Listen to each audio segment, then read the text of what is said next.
something that there is no Indian can be proud of. The Red Fort is a symbol of our independence. This was the capital of the Mughals. It was the capital of the British, and we took that. Our own freedom fighters, led by Gandhiji, eventually the Indian flag was raised there on the 17th of August in 1947, and it was always the symbol of Indian democracy.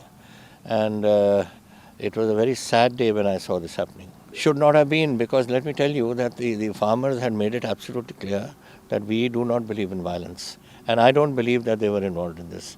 I think it was people who had infiltrated this movement. There are plenty of people. We are sitting on the border here, and I keep reporting back, and they know in Delhi jolly well what exactly is happening on our border.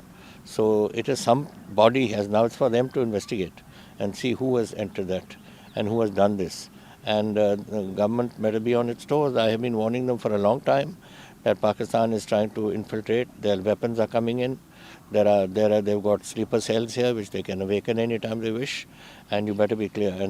And a disturbed Punjab suits Pakistan's policies. I went during this period to see the Home Minister, not this period but before this, when everybody started making a big noise of I've been to see around the farmer struggle. I went to discuss this issue which is taking place, because since the farmer struggle started in October, the number of weaponry that's coming into Punjab has trebled. It's drones that are bringing it in. And that was what was concerning me. Because those drones, when they bring weapons, they're meant for something. They're not sent as a present here. They're meant for, we may capture 30 drones, but there are many 20 or 30 that get past us to their objectives, wherever they are. And that is what was concerning me. So that is what I went to discuss with the Home Minister then.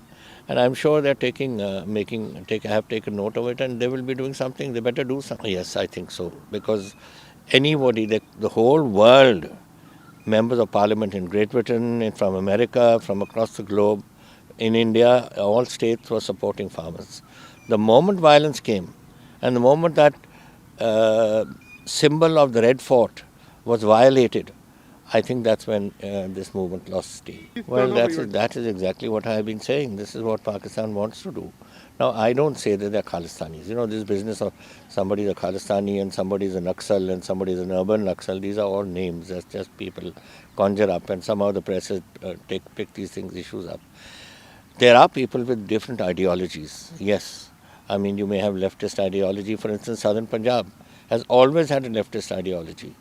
From the days of the freedom struggle, even when there was there was a big movement by the Muzara movement, we called it, and the Naxal movement started there.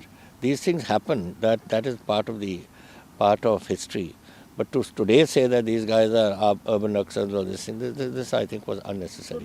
I think the government should and continue its contact with the farmers. Farmers must go to meetings, and this has to be resolved. This cannot carry on this way. Look, my sympathy is totally, as far as the farmers are concerned, with them. I always believe that what they did was right. That is why the moment these bills were passed, we were not consulted for those bills. When the bills were passed, we were the first ones to call the Punjab Assembly, and under 254(2), we passed our own laws, and which we negated their laws and passed our own laws, which is still sitting with the governor. He hasn't even forwarded it to Delhi. So the point is that I understand the problems of the farmers. We are a farming state. 70% of our people live off farming, and they are very small farmers. These people who are sitting there are not there just for the sake of going there. They know what their situation is. Somebody owns half an acre, somebody owns 1 acre, 2 acres. If suddenly you do away with MSP, what do they know is going to be their resource for the year?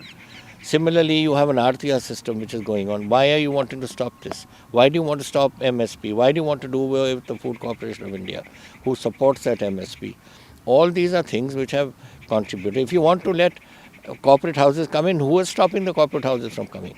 They are already working in Punjab. I've got Nestle's working here. I've got ITC working here. I've got Pepsi working here. They are also foreign companies.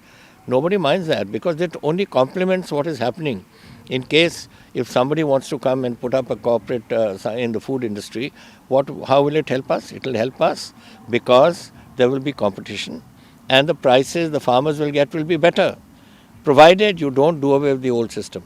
Have the old system and let the new system complement it. No, they said I was behind it. This is what these chaps were saying. So they said it from day one. I mean, I told them, I said, I find it so strange because one of the ministers who called me and he said, if you want to stop it, you can stop it in 3 minutes. I said, yeah. I said, you got 4 intelligence agencies, are they sleeping there? They don't know what's happening in Punjab. If they don't know what's happening in Punjab, how are they going to control the infiltration from Pakistan? And today now they have realized that it's not anybody's doings. It is a movement which has been generated on its own. I think they did not understand the psyche of the Punjabi and the farmer. And this is not, Punjabi may have taken lead, we always seem to take the lead in various things, but this covers the farmers of the country. The 70% of our people live in farms. You think it's not affecting a person sitting in a farmer in Kerala or in Andhra Pradesh or in Tamil Nadu or in Odisha or Tripura somewhere? Everywhere the farmer is affected. He may not be here because he can't afford it, but his heart is here in Delhi. Why do you need the police? You don't need the police for these things. These are things that should be resolved by negotiations. And if they had 12 meetings you have had, in the beginning, I thought it was an issue that had I been there and had I been chairing that meeting, I would have finished in the first day. Why are you prolonging? What are you prolonging it for? I have been through lots of problems. This is my 52nd year in politics, okay? The first I've been through is in when the movement of the Khalistan movement started with Sant Pindrawale and all that, and then the Anandpur Sahib resolution came up and all this terrorism took place, which ended up in 84 in Blue Star. After that, then there was another rise of terrorism which ended up with the assassination of our chief minister. So I've seen these things happening. It's always things are decided in Delhi on a question of too little, too late. And that is what is. No, I'm not. It's not for me to blame Pakistan or to blame anybody.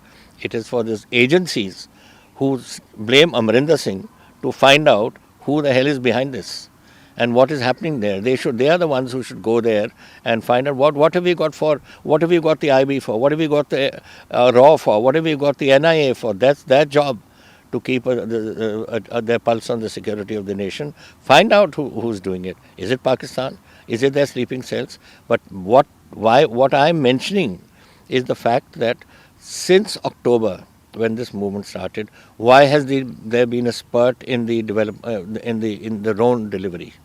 Why weapons are coming in? Why money is coming? Why heroin is coming? And all these are coming on through these. Now, that coincides with the movement, and that is what's got me wondering what is the reason for this happening.